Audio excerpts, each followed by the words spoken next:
Fashion উইকের লাল গালিচা, হাজার হাজার flash camera, তার মাঝেই হাসি মুখে ৩৭ বছর বয়সী এক ব্রিটিশ তারকা। নাম জনাথন বেইলি। এবছর জুরাসিক ওয়ার্ল্ড রিবার্থে নিজের দুর্দান্ত পারফরমেন্স দিয়ে মুগ্ধ করেছেন দর্শকদের। এর আগে উইকেডে প্রিন্স ফিয়েরো চরিত্র দিয়ে গোটা বিশ্বের নজর কাড়েন বেইলি। আর এই নভেম্বরেই মুক্তি পাচ্ছে ছবিটির সিকুয়েল উইকেড ফর গুড। এবার পিপল ম্যাগাজিনের বদৌলতে হ্যান্ডসাম এই তারকা জিতে নিয়েছেন বিশ্বের সবচেয়ে আবেদনময়ী পুরুষের তকমা।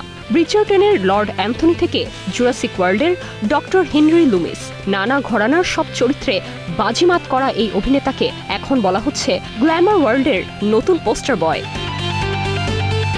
পিপলকে দেয়া সাক্ষাৎকারে খেতাবটিকে এক বিশাল সম্মান বলেন বেইলি। প্রথম এই সুখবর কাকে জানিয়েছেন প্রশ্ন করা হলে বেইলি হাসতে হাসতে জানান, খবরটি নাকি তিনি শুধু তার কুকুর বেনসনকেই বলেছেন। ১৯৮৫ সাল থেকে প্রতি বছর পিপল ম্যাগাজিন ওই বছরের সেরা আবেদনময়ী পুরুষ নির্বাচন ও ঘোষণা করে আসছে। এর আগে এই সম্মাননা পেয়েছেন Brad Pitt, George Clooney, David Beckham, John লেজেন্ডের মতো তারকারা। Nirjona Nusrat, Star news.